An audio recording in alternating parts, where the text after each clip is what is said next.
Bien amigos, buenas noches, buena madrugada. Estaba buscando aquí, bueno, Colombo no viene esta noche. Estaba de viaje, llegó súper agotado, se acostó y se durmió casi instantáneamente. Y me llamó para decirme que estaba súper agotado. Bien, estaba buscando aquí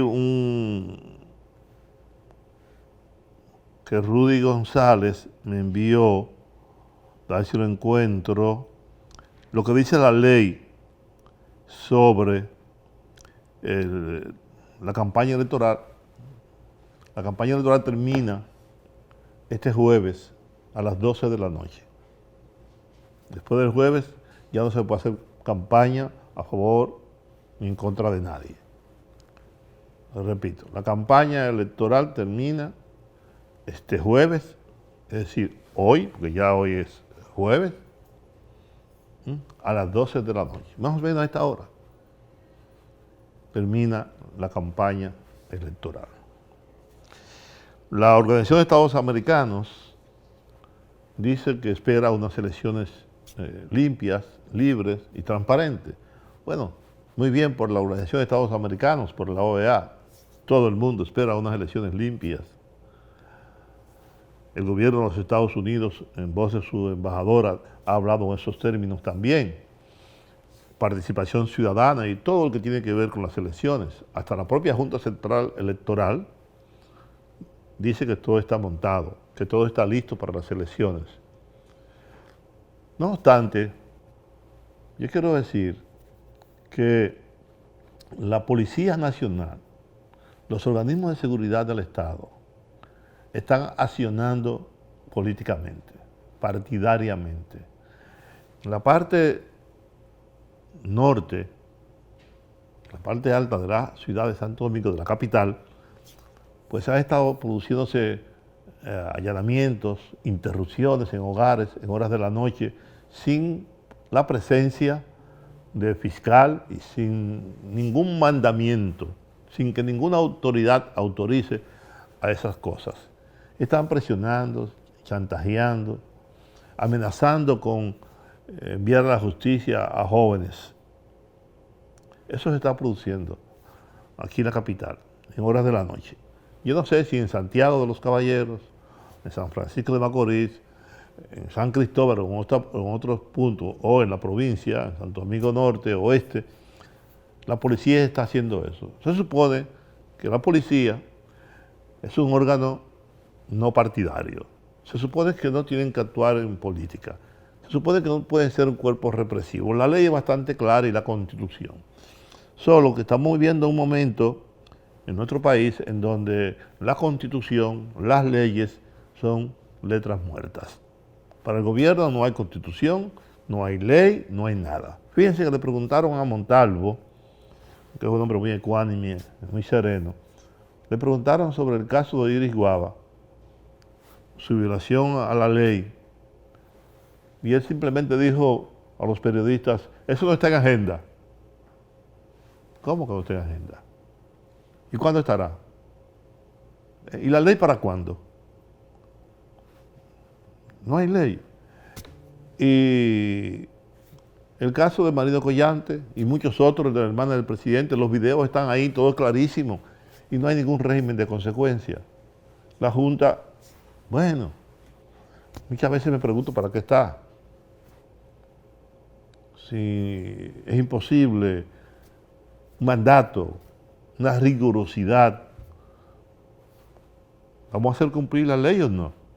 La gente vaya a votar, perfecto. La gente se va a levantar temprano, va a ir a la urna, va a depositar su voto y luego se va para su casa. Porque la gente no es el problema. Ni siquiera la propia Junta Central Electoral es el problema. El problema es el gobierno. El problema es la policía. El problema es el ejército. El problema es la estructura fraudulenta en el que se ha convertido el Estado Dominicano. El problema es la inversión de todos los recursos del Estado en favor de un candidato. Así como dijo Danilo que el Estado lo había vencido y lo criticaba duramente, pues desde que él llegó a la presidencia no ha hecho más que usar el Estado para su beneficio y el de su gente. Se llama prevaricación. Y muchos funcionarios, la ley es clara, la ley de función pública impide, prohíbe de manera clara, taxativamente, que se haga campaña, aunque se beneficie, un funcionario pueda beneficiar a un particular o a un familiar. Sin embargo, a ellos no me importa. ¿Qué ley del carajo? Para nosotros no hay ley, el país es de nosotros. Y así actúan, en función de eso. Y como yo estoy diciendo, eso de ir por todos estos barrios, amenazar a la gente que tiene que votar obligado por los candidatos, y eso, miren, que estas son unas elecciones municipales. Yo me pregunto, ¿qué va a pasar en las elecciones congresuales y presidenciales? Eso, yo sigo insistiendo en este punto, eso de enviar 64.000, y Colombo también nosotros dos hemos insistido mucho en este tema, de militarizar el país en unas elecciones municipales, es cosa seria. Eso no ocurre en ningún país donde exista una democracia, en donde exista un Estado democrático de derecho. Eso es imposible. Eso no puede ocurrir. Estamos militarizando el país. ¿Con qué propósito? El de infundirle miedo a la población para que no vaya a votar. Porque de eso se trata. Según me cuentan, en esos barrios, en esos sectores carenciados o marginados o olvidados, que la policía llega y la Dirección de Control de Drogas y el Ejército, pues están tratando de que la gente no vaya a votar. Es muy simple. Yo tengo un padrón, que ese padrón dice cuáles son mi gente y cuáles no lo son. Tratar de evitar que la gente de la oposición pueda ir a votar y sin embargo, por el otro lado, obligar a los funcionarios, a los empleados a que vayan a votar. El gobierno ha desatado toda una faena para que los empleados públicos y sus familiares vayan a votar. Y yo le digo a la gente, sí, háganle caso, vayan a votar, pero voten en contra. Ya está bueno. Este pueblo tiene que demostrar que no se enreda tan fácilmente, que no pueden comprar su voluntad o su conciencia tan simplemente, por 2 o 3 pesos, por lo que sea. La dignidad de un pueblo no se puede comprar con dinero, su arrojo, su valentía. No. Miren, ahí, y yo lo dije, tengo las fotos por aquí incluso, ahí en Los Prados, cerca del parque, hay un almacén donde hay 2.000 o 3.000 fundas, cajas del Plan Social de la Presidencia. La gente puede ir a buscarlo. La gente lo podía buscar. Déjame ver cuál es la dirección exactamente, para que usted vaya a buscar su funda ahí, porque son de ustedes, son del Plan Social de la Presidencia. Tengo aquí, bueno, esto es en la calle Nicolás Ureña de Mendoza. Nicolás Ureña de Mendoza. Ahí tiene que haber como 2.000 y pico de fundas del Plan Social de la Presidencia. Esos son Los Prados, cerca del parque. Ahí hay un almacén para repartírsela a los candidatos, a regidores, etc. Y así yo supongo que debe haber muchos otros lugares en donde hayan fundas de estas del Plan Social de la Presidencia. Cójanla.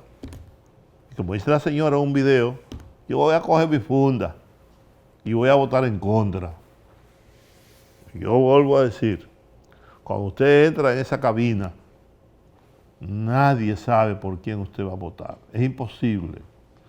Eso que dicen muchos funcionarios y dirigentes del PLD, de que miren, nosotros sabemos por quién usted va a votar. No, eso no es verdad.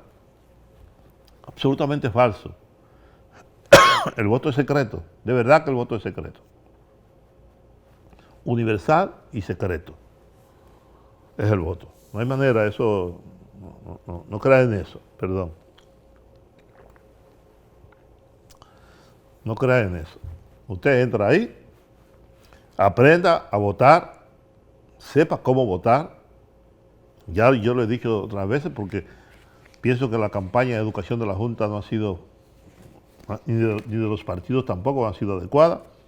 Usted coge si es automatizado, ahí va a aparecer, ¿no? La sábana esa. Usted no puede votar. Si usted quiere votar por candidato, dígame bien, de Alianza País, con quien vamos a conversar dentro de un rato. Si usted quiere votar por él, el regidor arrastra al síndico o a la síndico, lo arrastra, lo cual yo no lo entiendo, pero es así. Usted no puede votar por el regidor de un partido y de otro partido porque anularía el voto. Ni puede votar por el candidato de un partido y el regidor de otro porque anula el voto. Usted tiene que votar, si le interesa, por el regidor de un partido y él arrastra al síndico. Es decir, un regidor de Alianza País en la capital arrastra a Pujals. Esa es la manera de cómo votar. Pero hágalo en función de su conciencia, no porque alguien lo esté extorsionando, lo esté chantajeando, lo esté amenazando con meterlo preso o con cancelarlo o con no pagarle, como hizo Marino Collante. Y el otro tema es que la Junta no puede seguir dando consejos. La Junta no está para dar consejos. Miren, no, que eso no se puede. No, aquí tiene que haber un régimen de consecuencias. Usted se equivocó, usted violó la ley, usted tiene que pagar una consecuencia por eso. Ya está bueno que el delito electoral aquí no se castiga. Entonces ya ustedes saben. De acuerdo con la ley, la campaña termina ahora. Este jueves, ya hoy es jueves, termina la campaña a las 12 de la noche. Vamos a ver si es verdad que la Junta Central Electoral hará cumplir la ley.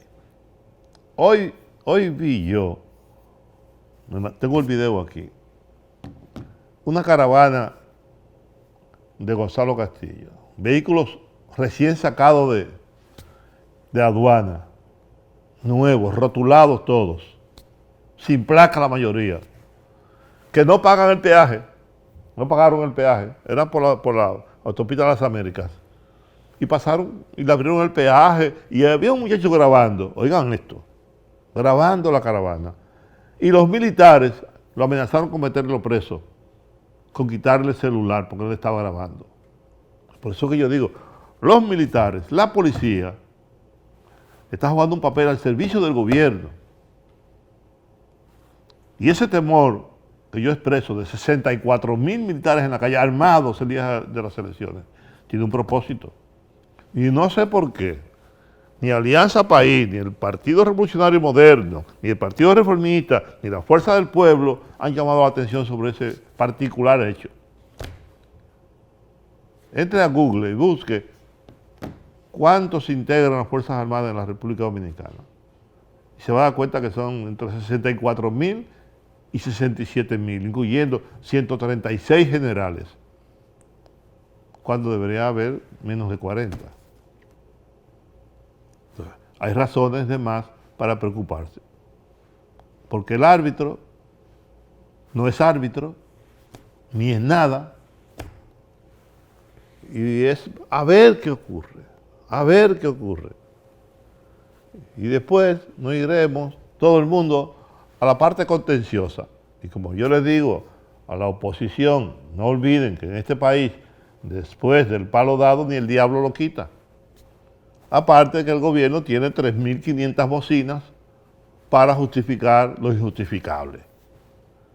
Y después que digan que ganó aunque haya sido con trampa, aunque haya sido de manera fraudulenta, todos estos medios de comunicación al servicio del gobierno, comprados por el gobierno, y que la mayoría de sus bocinas están ahí, generan una corriente de opinión pública, entonces a favor del fraude, a favor de la mentira, a favor del engaño, e imponen otro candidato. ¿O usted cree que Manuel Jiménez no ganó las elecciones pasadas en Santo Domingo Este? Claro que sí. Y pruebas, de más. Las pruebas estaban ahí todas. ¿Y qué importó? Importa, el Cañero lo impusieron como alcalde, que ha sido un desastre. Yo estoy seguro que Manuel Jiménez si hubiera hecho una labor diáfana, en beneficio de su gente, que no se le había pegado un solo peso entre las uñas. Pero, y así ocurrió en muchos puntos. Usted no recuerda lo que ocurrió en Mao, cuando llegó ese señor con militares armados, que había que buscarle sus votos. Y se lo buscaron. Y no pasó nada. Porque aquí nunca pasa nada, aquí todo es todo, de nada y nada. Entonces imagínense ustedes. De todas maneras, el domingo vamos todos a votar. Yo iré a votar. Espero que ustedes también lo hagan. A mí nadie me ofrece, ni me va a ofrecer nunca un centavo, ni una prebenda. Y si me lo ofrecieran, de igual manera fuera a votar por el candidato de mi preferencia. Así que haga usted lo mismo, no importa, coja lo que le den, menos golpe, y vote por su candidato. Vamos a hacer una pausa. Al regreso tendremos una interesante conversación. Lamento mucho que Colombo no esté esta noche con nosotros. Volvemos enseguida.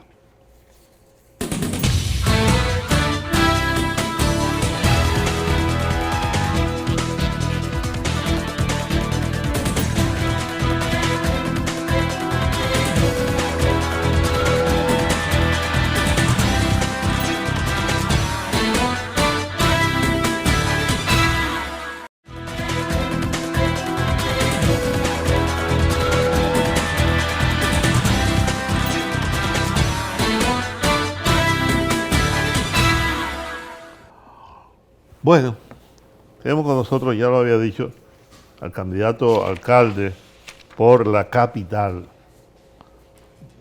Bartolomé Pujals, abogado de la República, militante, dirigente del partido Alianza País.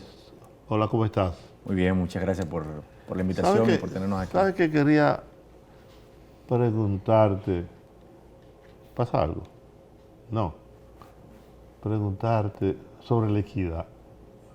Yo siento que hay una gran inequidad en los procesos electorales dominicanos. Y pienso en ti porque el candidato del gobierno, incluso la candidata de la oposición, del PRM, es obvio que tiene mucho más recursos que los demás candidatos. Y eso no solamente se expresa en las calles, también en los medios de comunicación. Claro. Y yo veo caravanas, sobre todo del gobierno, porque eso sí que tiene recursos inagotables. No, la ley no habla sobre la equidad, la proporcionalidad, el hecho de que un candidato no pueda exhibir tantos recursos en una campaña electoral, sobre todo en el caso del gobierno proveniente del Estado. Eso fue una de las grandes cosas pendientes que dejó la ley de partidos y la ley electoral, que fue que no generó una distribución equitativa de los fondos. Se siguen distribuyendo los fondos de la Junta Central Electoral de la misma manera en que las otras elecciones. Por lo menos los 5 partidos recibieron alrededor de 600 millones de pesos cada partido.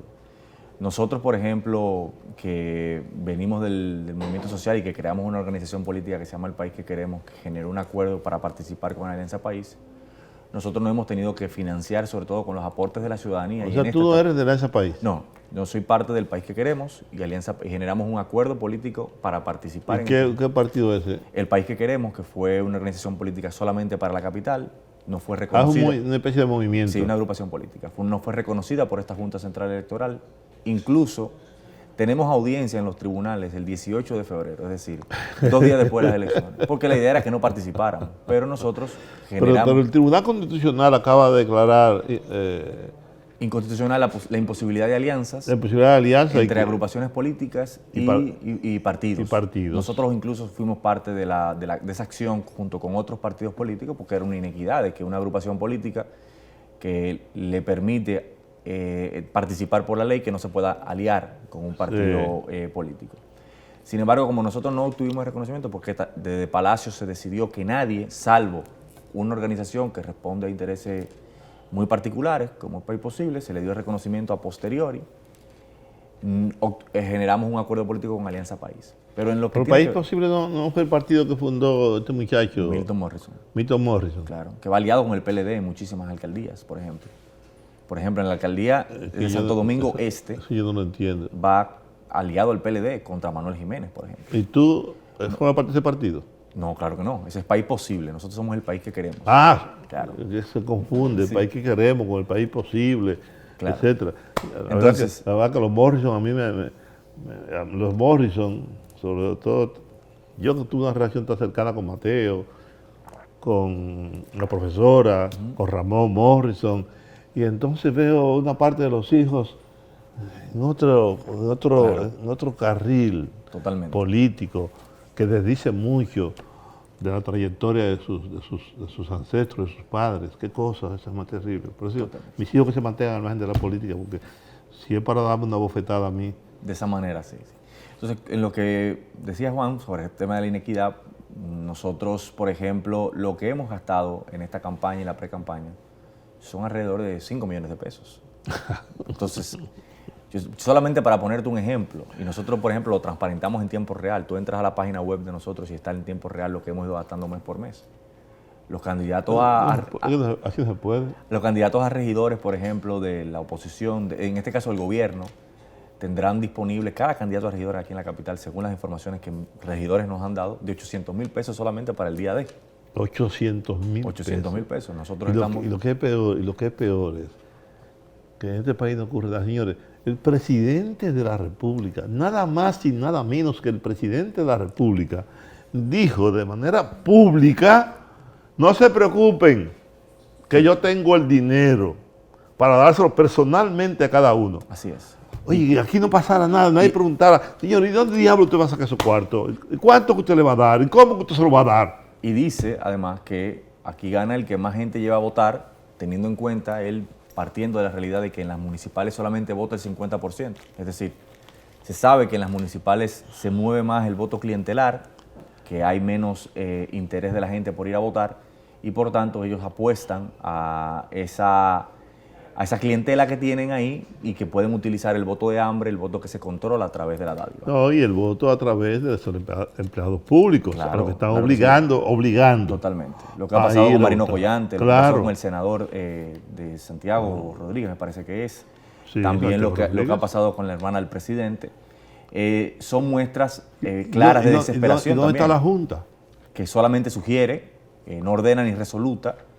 Y eso es uno de los grandes retos que nosotros tenemos frente a este domingo. Nosotros decidimos como quiera competir, y sobre todo a partir del debate que tuvimos la semana pasada, que ha abierto la posibilidad de que los capitaleños vean una oferta distinta, de que hayamos roto el cerco político, económico, mediático, que a candidaturas como esta se le ponen, porque nosotros no tenemos la capacidad ni la posibilidad de estas grandes caravanas, de estas vallas publicitarias, del dinero que se utiliza y que viene de la corrupción para comprar conciencias.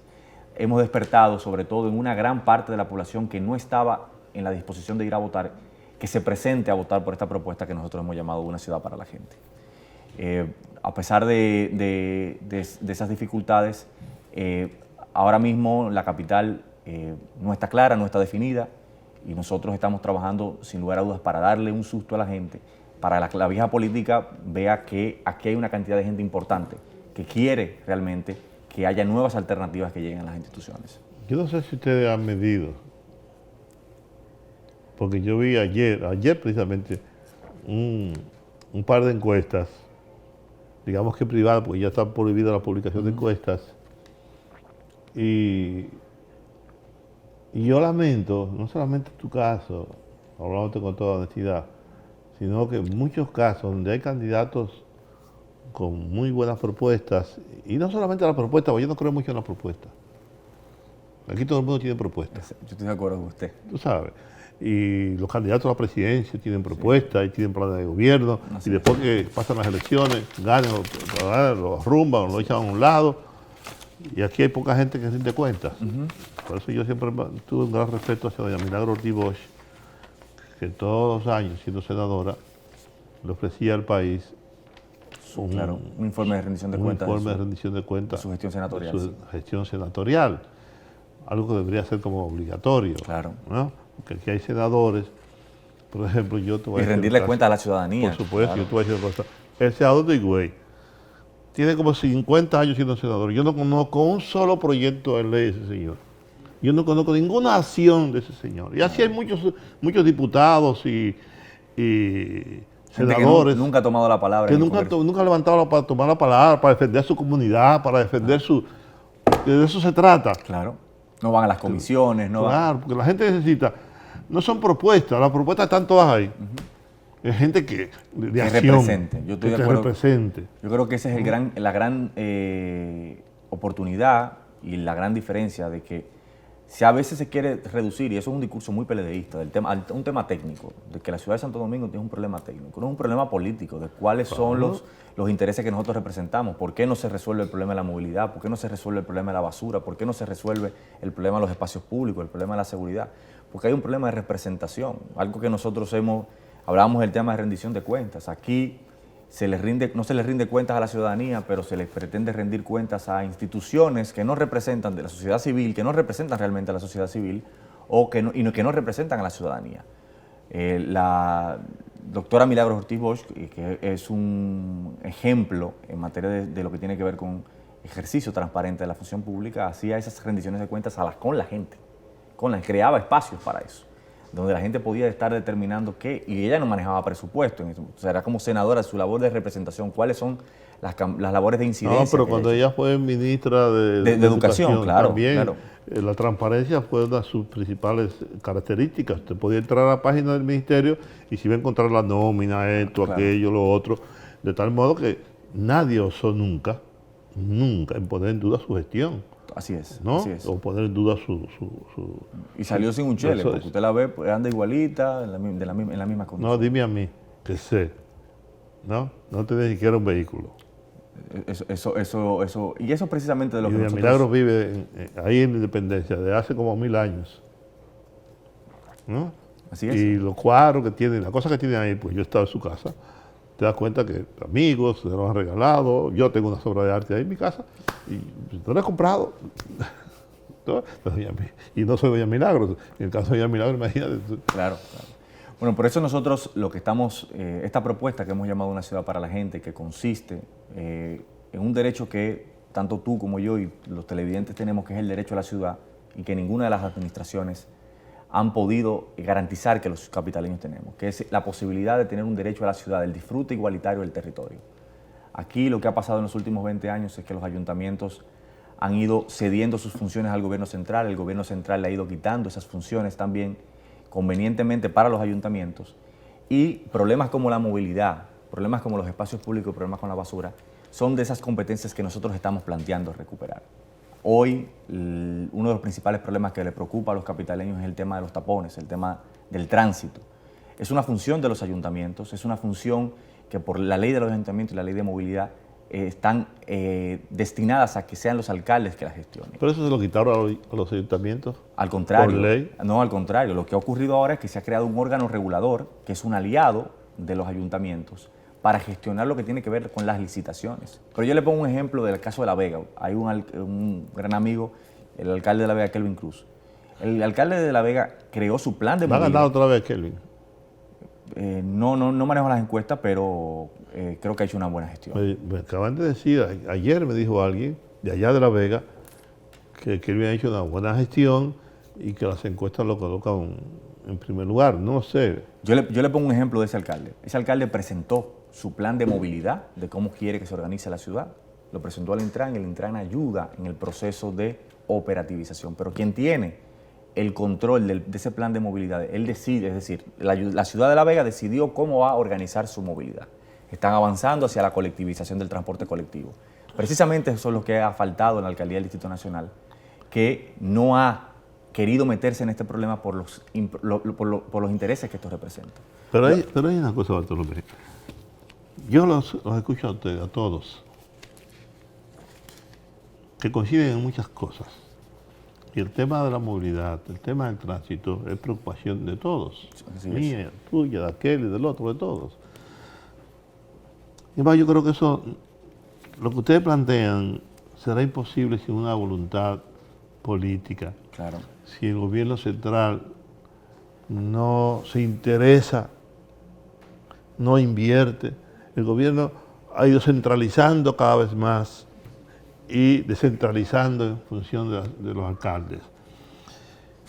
Y la ley que le atribuye un porcentaje del presupuesto nacional, en el último caso, que fue el de Hipólito Mejía, que fue quien más le asignó, porque fue su gobierno también que se aprobó la ley, y llegó a asignarle casi, creo que fue un 5.8 o cerca de un 6. Ahora se le da un 2. Ahora se le da un 2. De 10 que sí, debería ser. Por eso yo digo, ¿qué ha hecho la Asociación de Alcaldes, La FEDOMO, por la ejemplo. FEDEMO, y qué ha hecho la Liga Municipal Dominicana? Que yo digo que eso hay que quitarlo, que eso no Totalmente. sirve para nada. Totalmente. Sí, que han hecho para que se garantice el cumplimiento de la ley.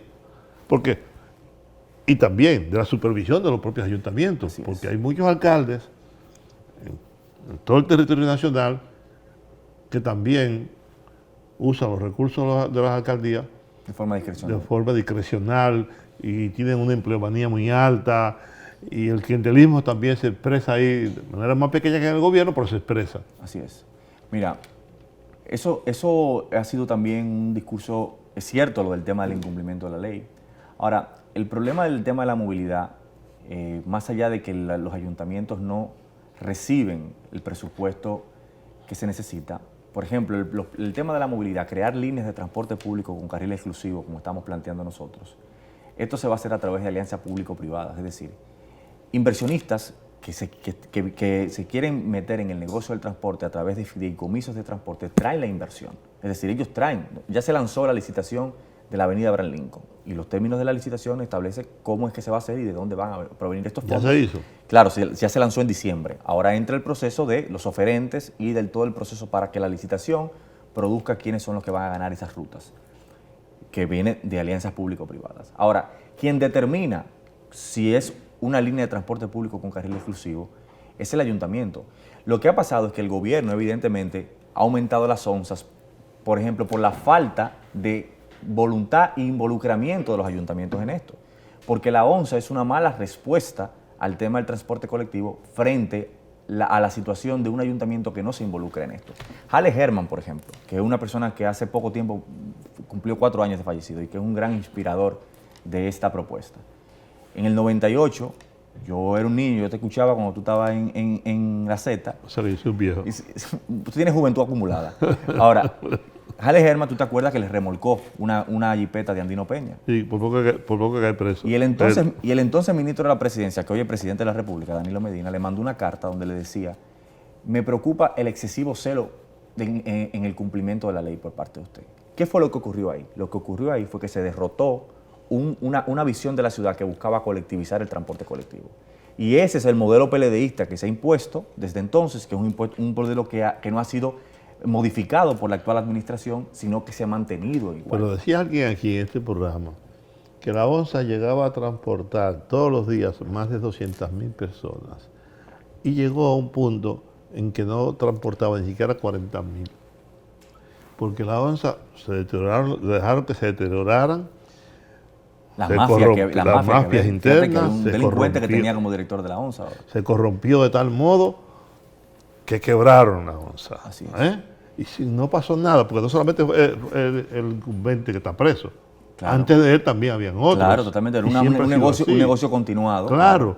Pues, el tema del transporte público tiene varias aristas. Yo te voy a decir, yo vivo a una cuadra de una farmacia, a 2 cuadras de una barra, que era Payán. Y yo prefiero llamar por teléfono a que me lo lleven a mi casa o montarme en mi vehículo e ir yo a comprarlo. Porque no tienes aceras, alumbrado público ni seguridad. No, sobre todo la seguridad, las 2 cosas últimas. El alumbrado y la seguridad. Yo le dije a una muchacha yo me desmonto del vehículo y ella hace así y ve que es un hombre que viene detrás de ella y agarra su cartera y se la pone así. Sí. Efecto reflejo inmediatamente. Sí, y yo le digo, doña, no todos somos ladrones o delincuentes, ¿no? Y dice, ay, mi hijo, ¿cómo está esto? No lo sabe, no lo sabe.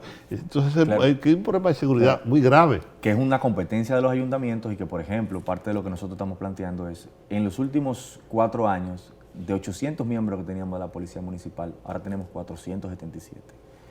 No podemos... Además, yo siento que la policía municipal no está para nada de eso. La Policía O Municipal... por lo menos eso no es lo que está haciendo en el caso nuestro. No está haciendo, pero debería, la Policía Municipal pudiera cumplir 3 funciones. Ayudar a la defensa del ornato público, poner multas a la gente que le tira basura, evitar las construcciones ilegales, evitar la destrucción de los espacios públicos, que sirva de agente viabilizador del tránsito en aquellos lugares donde son asignados como los mercados, las plazas, los barrios, y también que con su presencia ayude a disuadir el crimen. En un Ahora, país donde debajo de un semáforo inteligente ponen un estúpido, ¿qué tú puedes esperar? Vamos a una pausa, volvemos ahora.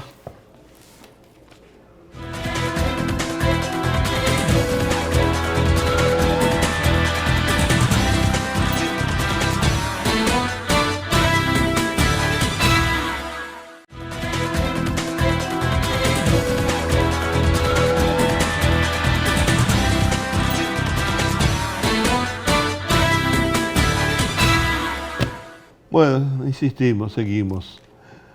Entonces, hablamos de transporte público, seguridad de está. la seguridad. Claro, que es una competencia fundamental de los ayuntamientos. La capital no puede depender de que cada vez que hay una crisis de percepción, dependamos nosotros de que tiren los militares a la calle. Nosotros tenemos que recuperar nuestro territorio y eso solamente se logra aumentando la presencia de policías municipales en el territorio de la capital. Nosotros estamos planteando que en los primeros 4 años vamos a aumentar de 400 a 2.000 miembros. Y además de esto, porque se habla mucho del tema de las redes de cámaras de vigilancia, que son importantes. Ahora, pero las cámaras de vigilancia para lo que sirven en realidad es para tener información del territorio. El Ayuntamiento del Distrito Nacional no tiene información sobre cuáles son los puntos críticos de seguridad, de inseguridad en la ciudad de Santo Domingo.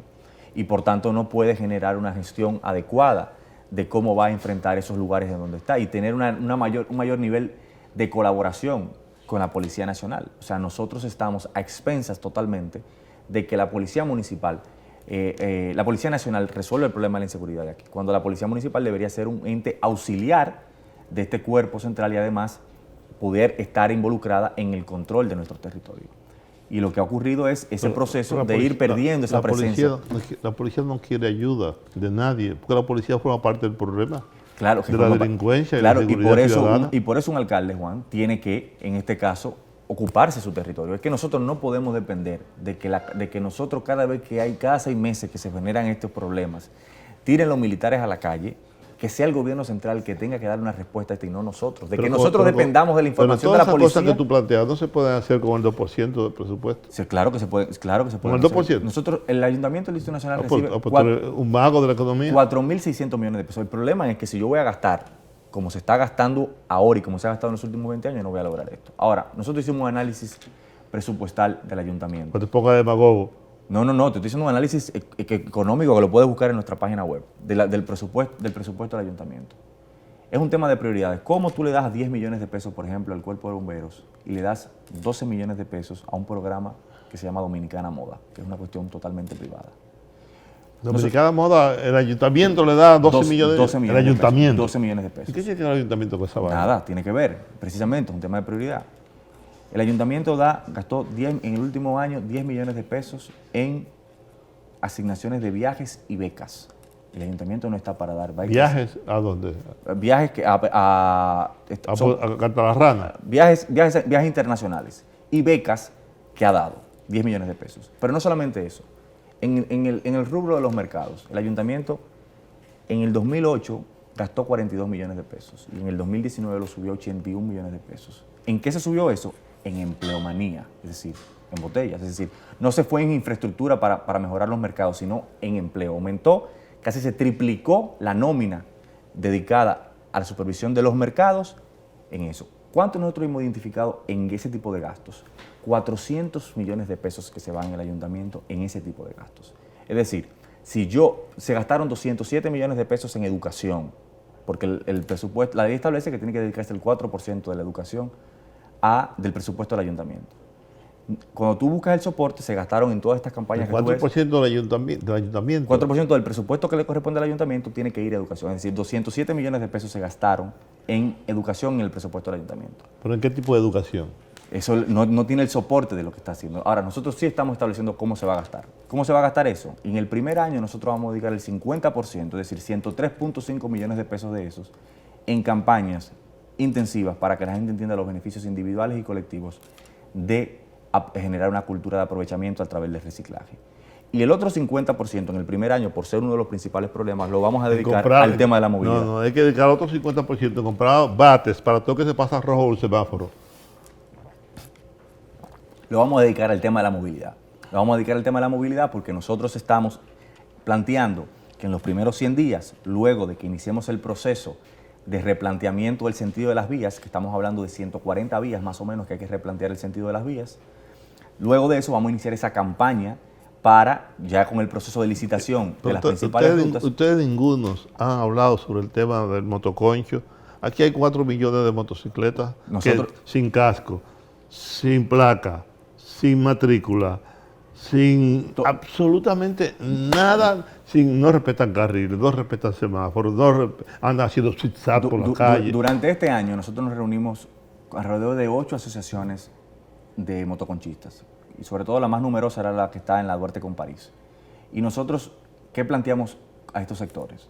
La necesidad de que ellos paguen un arbitrio, pero para también que ese arbitrio pueda servirle a ellos para tener aseguradoras de riesgos laborales, es decir, que se puedan asegurar, pero sobre todo que puedan pagar al ayuntamiento, porque ellos también usan el espacio público con las casetas que tienen, pero sobre todo como una forma de integrarlo en la necesidad de la solución vial. Sí, porque ellos tienen que cumplir con la ley. Claro que sí, claro que sí. Tienen que tener matrícula, tienen que tener seguro. Claro, y el ayuntamiento es el primero que además debería también tener la data de cuántos motoconchistas existen aquí en el Distrito Nacional. Aquí esas asociaciones son asociaciones que se organizan ellos por su parte, pero que no cuentan con un respaldo y tampoco con un registro del ayuntamiento, para nosotros poder hacer que esta gente cumpla la ley en coordinación con los organismos de seguridad que tienen que organizarse.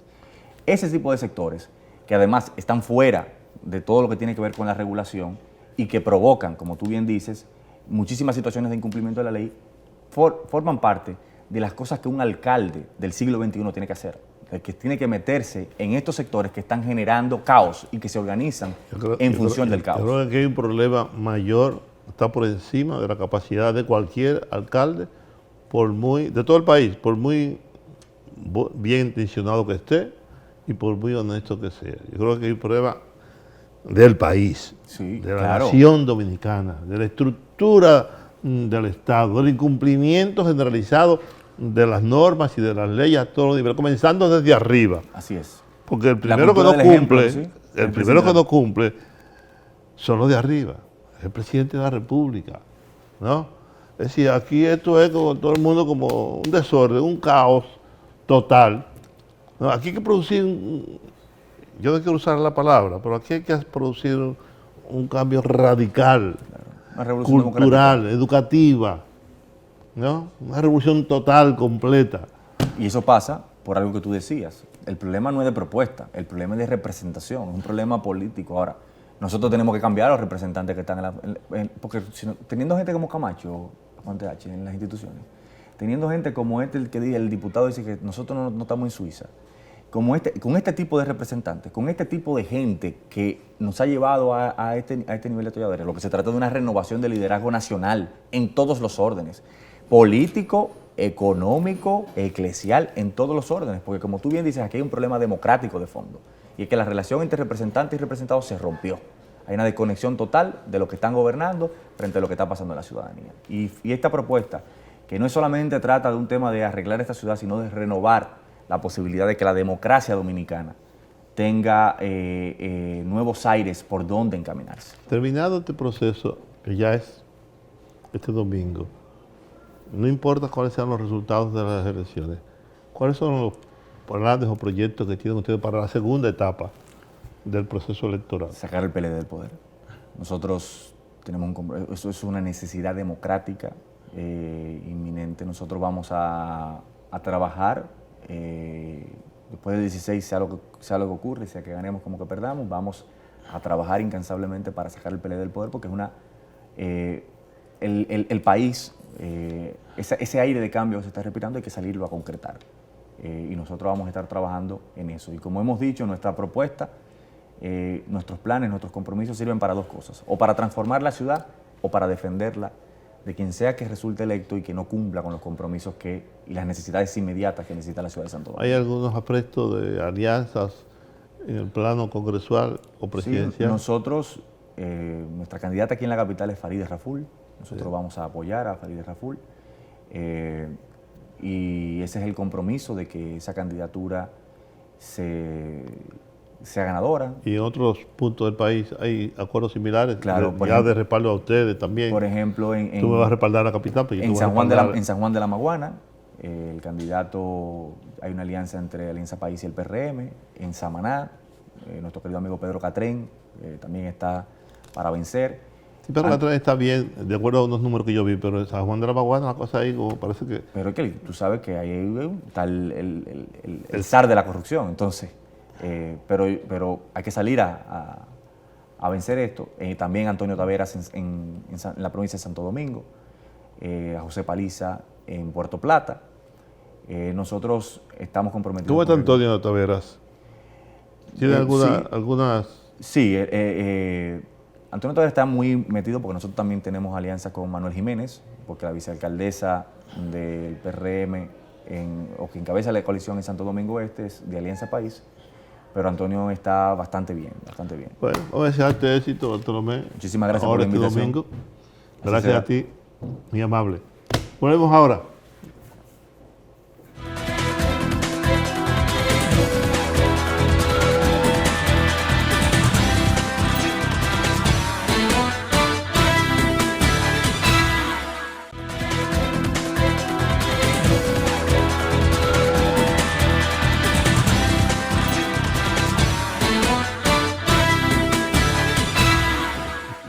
Bueno, estamos en la parte final. Vamos a ver los WhatsApp. Solamente tenemos dos esta noche.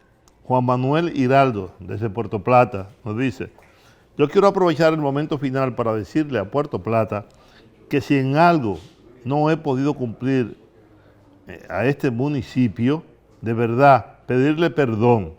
Así se expresó el alcalde reeleccionista Walter Musa. Pero qué falta de respeto la de este barbarazo. ¿Hasta cuándo estaremos los dominicanos con este tipo de delincuentes en el gobierno? Eso lo dice Juan Manuel Hiraldo. Y finalmente, Joel Jiminián, aquí en Santo Domingo, este estudio hoy ha sido un caos. Dice: un saludo para los dos, es decir, para Colombo y para mí. Me encanta el espacio y los análisis también. Colombo en Bolero, un toque de queda los domingos en mi casa. Gracias, Joel, y gracias a todos ustedes por habernos acompañado. Mañana, es decir, dentro de unas horas, estamos de nuevo con ustedes.